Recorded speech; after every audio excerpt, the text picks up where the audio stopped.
Rogério, no início do ano, você aqui nessa sala de coletiva, mas a gente não, né? Mas muito se falava nos jogos que o São Paulo tinha muitos cruzamentos. Cruzamentos que aconteciam de todas as partes e que não geravam tanto resultado. Hoje os 4 gols saíram de cruzamentos. O Toró, agora há pouco na zona mista, ele falou que o São Ontem Paulo... nós treinamos cruzamento. O Toró treinou esse exato cruzamento ontem, nós treinamos. Ele citou isso, inclusive, que foi algo treinado e que ele citou durante esse período que você dizia para eles que os jogadores precisavam parar de cruzar por cruzar e começar a cruzar com mais objetividade. Hoje a gente viu que isso gerou um certo resultado, mas como é que você trabalhou para chegar desse cruzar por cruzar até um cruzamento efetivo para gerar lances perigosos? Você tem que ter número se você tem que trabalhar a bola, fazer ela girar, fazer ela entrar de um lado ao outro, balançar a equipe adversária e você ter gente dentro da área, né? Contra a Inter de Limeira, se eu não me engano, foi o ponto alto desses cruzamentos, que foram 40 cruzamentos no jogo. Só que nós estávamos num momento ainda fisicamente ruim e aquele jogo, nós começamos a cruzar com pouquíssima probabilidade de gol, né? Então, hoje nós temos um jogador de referência, sempre fechamento do lado contrário com mais um homem de área, sempre um segundo volante pisando na área. E isso ainda teve uma quinta chance com o Colorado, que ele quase faz, né? O quinto gol também num cruzamento. Hoje a gente tem mais controle de jogo e trabalha mais a bola para chegar num setor onde você tenha uma chance maior desse cruzamento sair em gol. E também a gente desperdiçou algumas oportunidades, principalmente com o Wellington, dele receber e já dominar e fazer esse cruzamento pela frente no primeiro tempo. Algumas vezes com o Vitor Bueno marcando ele, que o Vitor Bueno é um ótimo jogador, mas para voltar para marcar ele não tem essa mesma facilidade. Então nós tivemos algumas oportunidades de já dominar cruzando essa bola na frente da zaga e não o fizemos. Mas conseguimos gols importantes com bolas de jogadas laterais. Rogério, boa noite. Em uma das suas últimas entrevistas aqui, a gente abordou o assunto do Igor Gomes naquele episódio chato em que ele saiu vaiado. Hoje ele saiu aplaudido e recebeu muitos elogios dos torcedores com quem a gente conversou aqui. Quero saber como foram essas últimas semanas do Igor Gomes no trabalho do dia a dia, qual papel você teve, né, em relação a ele e como você enxerga essa evolução dele dentro do elenco, porque é um jogador que não está fazendo só também o trabalho sujo. Hoje ele foi muito participativo no setor de meio campo, criando muitas jogadas. Né? Eu acho que ele foi bem hoje no jogo. Ele saiu já porque eu achei que ele estava um pouquinho desgastado, mas ele participa muito da parte de marcação, por mais que na base ele seja muito mais meia do que um volante, mas ele tem essa força física. Ele oscila em alguns jogos, é bem verdade, não podemos negar, ele faz grandes jogos, às vezes não faz jogos tão bons, né? Às vezes o time também não faz jogos tão bons e ele também oscila com relação a isso. A minha parte foi, eu acho que dar força para ele no momento mais difícil, que foi aquele momento onde ele saiu vaiado, e ter a coragem de mantê-lo, né? Se não jogando todos os jogos, como foi o caso do último, que ele ficou fora, mas está sempre ali. E eu acho que vai ser assim, porque é um jogador de força dentro do sistema que a gente joga, e ele é um jogador importante para a gente, né?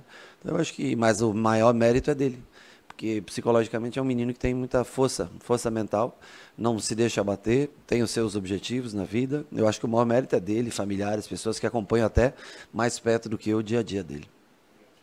Rogério, você falou na resposta anterior que você vai trabalhar esse negócio do revezamento do time, jogo a jogo, semana a semana, conforme as viagens e tudo mais. Essa foi uma semana que você conseguiu, com mérito, dividir o time em 2, conseguiu 2 resultados positivos.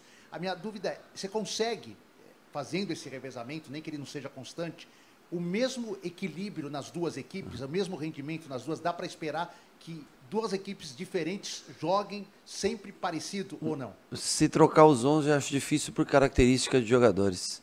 São diferentes os jogadores, né? Por exemplo, os zagueiros, se você jogar Diego, Léo e trocar os 4, Miranda, Arboleda, é diferente a velocidade de saída de jogo. O que dá é, por exemplo, Reinaldo tem uma construção boa como o Rafinha mais por trás, e Igor Vinícius, por exemplo, tem um apoio mais ou menos equilibrado com o Wellington, né? Isso dá para você, mas a construção já é diferente, né? Então, por isso que você tem que analisar. O Luan conseguiu jogar 45 minutos, mas esse time do Everton é um time, na minha opinião, mais forte que o time do Ayacucho que nós enfrentamos. Eu acho que é um time bem mais competitivo, que vai gerar bem mais dificuldades. Por isso nós temos que analisar. O jogo do domingo também é um jogo muito difícil e muito importante para a gente. E nós vamos tentar fazer pensar no time de domingo, no que nós podemos fazer, o que não podemos. A única vantagem é que, como nós não temos viagem, independente de quem comece o jogo, os outros estarão juntos, quem não começar, para poder entrar durante o jogo. Mas, diferentemente do que foi que nós não levamos ninguém. Não, nós vamos levar, vamos tentar colocar os 23 que nós tivemos em melhor condição física para o jogo e tentar definir uma equipe, mas nós vamos ter mais opções de banco para esse jogo, porque não existe a viagem. Rogério, boa noite. Vocês já conseguem detectar e ter um diagnóstico sobre como alguns jogadores já conseguiram dar uma volta por cima, como o Diego Costa, o próprio Toró, e outros ainda não, e cito o caso específico do Rigoni? Putz, o Rigoni, cara, é um jogador tecnicamente fantástico, um cara do bem, assim, bom de trabalhar no dia a dia. Eu lembro do Rigoni, da chegada dele aqui, que ele fez a diferença em vários jogos, né? E ele, assim, não está sendo tão feliz nos jogos, mas eu estou tentando pôr ele jogou o jogo passado, entrou nesse jogo, para que ele readquira confiança, porque ele é um jogador importante para a gente, é um jogador diferenciado tecnicamente. É uma questão, momento, a confiança que cai um pouco, mas ele tem o respaldo da gente no dia a dia, trabalha bem, é um cara que está sempre, agrega muito como pessoa também, ele agrega muito ao grupo, sempre de bom humor, sempre feliz, bate bem na bola, bate bem faltas, tem 1 contra 1, ele tem várias coisas boas que agregam. Vamos esperar que ele possa, né, subir cada vez mais no nível de jogo para ajudar a gente. É um jogador que a gente conta muito para temporada como um todo. Falar, né, tem o André Anderson, que não foi ainda confirmado como reforço de São Paulo, mas o que você conhece desse jogador?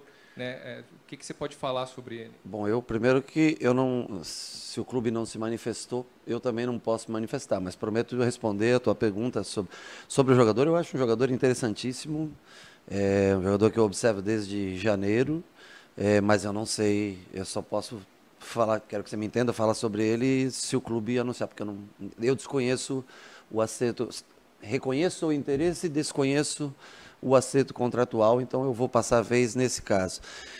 Da base, Pablo, eu não tinha ainda, eu tinha visto um jogo do Pablo, achei interessante, jogo contra o Flamengo no Sub-20, que eu fui assistir em Cotia, achei interessante ele parece muito o Hugo Moura, quando eu levei ele para o Flamengo, busquei, ele tem um jogo parecido, de boa distribuição de jogo, se encaixou, né, tem que evoluir bastante ainda em muitos aspectos, mas ele vem ajudando bastante. O Wellington, o ano passado teve uma fase muito boa com o Crespo aqui, né? Depois, quando eu voltei, o Reinaldo passou a ser utilizado mais do que ele. Faz bons jogos, também tem oscilação, o que é completamente normal para a idade. O Alisson, vou dar um mérito aqui, porque eu gosto muito do Alisson e queria, mas quem ajudou muito na contratação foi o Rui Costa. O Rui Costa foi o cara que cravou por ter trabalhado talvez com ele no Grêmio, né? Ele disse, olha, o Alisson é o tipo de jogador que você gosta, que você pode contar com ele em qualquer posição, joga, ajuda. E eu acho que ele vem se demonstrando um jogador importantíssimo de esquema tático, um jogador taticamente muito importante para a gente. Então esse mérito vai muito para o Rui. O Jandrei, todos vieram sem custo. Não teve nenhum jogador que nós compramos.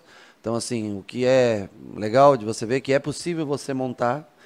Talvez você não consiga montar o melhor time do mundo, mas é possível você montar times competitivos utilizando jogadores em fim de contrato. Aqui, Rafinha vem com a experiência, ajudando também, né? Jogadores em fim de contrato, utilizar jogadores da base, como a gente vem tentando. Hoje acho que foram 6 ou 7, não sei que jogaram ou entraram no jogo, mas chega um momento que se esgota também. A base ela tem um certo volume de atletas para te oferecer no ano.